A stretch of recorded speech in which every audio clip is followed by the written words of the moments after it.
राधे राधे दोस्तों। निर्जला एकादशी व्रत कथा।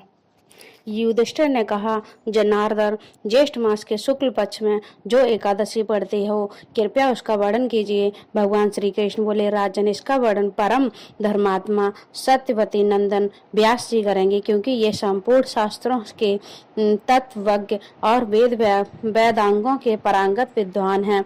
तब वेद व्यास जी कहने लगे कि दोनों के पक्षों की एकादशियों के दिन भोजन ना करें। द्वादशी के दिन स्नान आदि से पवित्र 2 फूलों से भगवान केशव की पूजा करें। फिर नित्य कर्म समाप्त होने के पश्चात पहले ब्राह्मणों को भोजन देकर अंत में स्वयं भोजन करें। राजन, जनना सोच और मरड़ा सोच में भी एकादशी को भोजन नहीं करना चाहिए। यह सुनकर भीमसेन बोले, परम बुद्धिमान पितामह, मेरी उत्तम बात सुनिए। राजा युधिष्ठिर, माता कुंती, द्रौपदी, अर्जुन, नकुल और सहदेव से ये एकादशी को कभी भोजन नहीं करते तथा मुझसे भी हमेशा यही कहते हैं कि भीमसेन, तुम भी एकादशी को ना खाया करो, किंतु मैं उन लोगों से यही कहता हूँ, मुझसे भूख नहीं सही जाएगी। भीमसेन की बात सुनकर व्यास जी ने कहा, यदि तुम्हें स्वर्गलोक की प्राप्ति, अशिष्ट और नरक को दूषित समझते हो तो दोनों पक्षों की एकादशियों के दिन भोजन न करना। भीमसेन बोले, महाबुद्धिमान पितामह, मैं आपके सामने सच्ची बात कहता हूँ।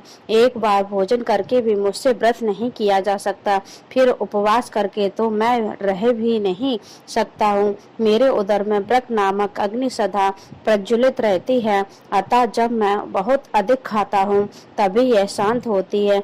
इसलिए महामुनि, मैं वर्ष भर के केवल एक ही उपाय कर सकता हूँ जिससे स्वर्ग की प्राप्ति सुलभ हो तथा जिसके करने से मैं कल्याण का भागी हो सकूं। ऐसा कोई एक व्रत निश्चय करके बताइए, मैं उसका यथोचित रूप से पालन करूंगा। व्यास जी ने कहा, भीम, ज्येष्ठ मास में सूर्य वृष राशि पर हो या मिथुन राशि पर शुक्ल में जो एकादशी, उसका यत्न पूर्वक निर्जल व्रत करो। केवल कुल्ला या आचमन करने के लिए मुख में जल डाल सकते हो, उसको छोड़कर किसी प्रकार का जल विद्वान पुरुष मुख में न डालें, अन्यथा व्रत भंग हो जाता है। एकादशी को सूर्योदय से लेकर दूसरे दिन के सूर्योदय तक मनुष्य जल का त्याग करें तो यह व्रत पूर्ण होता है। तदंतर द्वादशी को प्रभात काल में स्नान करके ब्राह्मणों को विधि पूर्वक जल और सुवर्ण का दान करें। इस प्रकार सब कार्य पूरा करके जितेंद्र पुरुष ब्राह्मणों के साथ भोजन करें। वर्ष भर में जितनी एकादशियां होती हैं उन सबका फल निर्जला एकादशी के सेवन से मनुष्य प्राप्त कर लेता है, इसमें तनिक भी संदेह नहीं है। शंख, चक्र और गदा धारण करने वाले भगवान केशव ने मुझसे कहा था कि यदि मानव सबको छोड़कर एकमात्र मेरी शरण में आ जाए और एकादशी को निराहार रहे तो वह सब पापों से छूट जाता है। एकादशी व्रत करने वाले पुरुष के पास विशाल काय, विकराल आकृति और काले रंग वाले दंडपाशधारी भयंकर यमदूत नहीं आते। अंतकाल में पीतांबरधारी स्वयं स्वभाव वाले, हाथ में सुदर्शन धारण करने वाले और मन के समान वेश बैगशाली, आखिर इस वैष्णव पुरुष को भगवान विष्णु के धाम में ले जाते हैं। अतः निर्जला एकादशी को पूर्ण यत्न करके उपवास और श्री हरि का पूजन करो। ये स्त्री हो या पुरुष, यदि उसने मेरु पर्वत के बराबर भी महान पाप किया हो तो वह सब इस एकादशी व्रत के प्रभाव से भस्म हो जाता है। जो मनुष्य उस दिन जल के नियम का पालन करता है वह पुण्य का भागी होता है। उसे एक एक प्रहर में कोटि कोटि स्वर्ण मुद्रा दान करने का फल प्राप्त होता सुना गया है। मनुष्य निर्जला एकादशी के दिन स्नान, दान, जप, होम आदि जो भी करता है वह सब अच्छा होता है। वह भगवान श्री कृष्ण का कथन है। निर्जला एकादशी को विधि पूर्वक उत्तम रीति से उपवास करके भगवान वैष्णव पद को प्राप्त कर लेता है। जो मनुष्य एकादशी के दिन अन्न खाता वह पाप का भोजन करता है।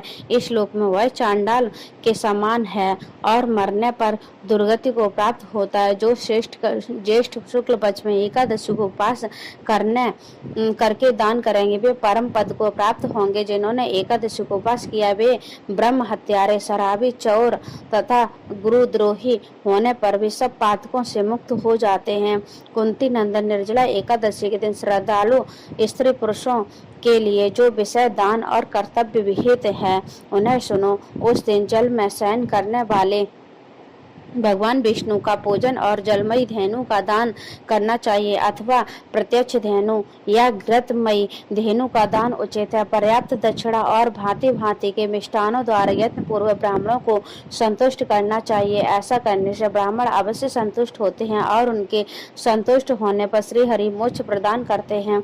जिन्होंने समदम और दान में प्रवृत्त हो श्री हरि के पूजा और रात्रि में जागरण करते हुए इस निर्जला एकादशी का व्रत किया है उन्होंने अपने साथ की ही बीती हुई 100 पीढ़ियों को आने वाली 100 पीढ़ियों को भगवान वासुदेव के परम धाम में पहुंचा दिया। निर्जला एकादशी के दिन अन्न, वस्त्र, गौ, जल, सस्या, सुंदर आसन, कमंडलू तथा छाता दान करने चाहिए। जो श्रेष्ठ तथा सुपात्र ब्राह्मण को जूता दान करता है वह सोने की विमान पर बैठकर स्वर्लोक में प्रतिष्ठान होता है। जो इस एकादशी की महिमा को भक्ति पूर्वक सुनता अथवा वर्णन करता है वह स्वर्लोक में जाता है। चतुर्दशी युक्त अमावस्या को सूर्य ग्रहण के समय श्राद्ध करके मनुष्य जिस फल को प्राप्त करता है वही फल इसके श्रवण से भी प्राप्त होता है। पहले दंत धावन करके यह नियम लेना चाहिए कि मैं भगवान केशव की प्रसन्नता के लिए एकादशी को निराहार रहकर आचमन से के सिवा दूसरे जल का भी त्याग करूंगा। द्वादशी को देवेश्वर भगवान विष्णु का पूजन करना चाहिए। गंध, धूप, पुष्प और सुंदर वस्त्र से विधि पूर्वक करके जल के घड़े के दान का संकल्प करते हुए निम्नांकित मंत्र का उच्चारण करें।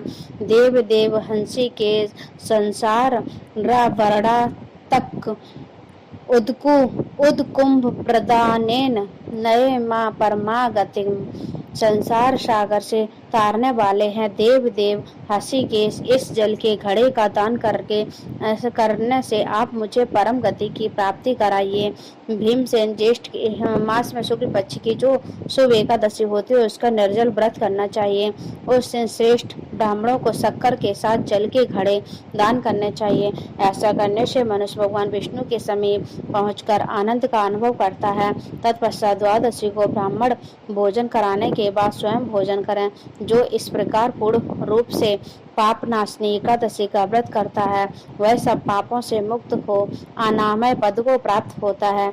यह सुनकर भीमसेन ने भी इस शुभ एकादशी का व्रत आरंभ कर दिया है। तब से यह लोक में पांडव द्वादशी के नाम से विख्यात हुई है। यह है निर्जला एकादशी की व्रत कथा। राधे राधे। जय श्री कृष्णा दोस्तों।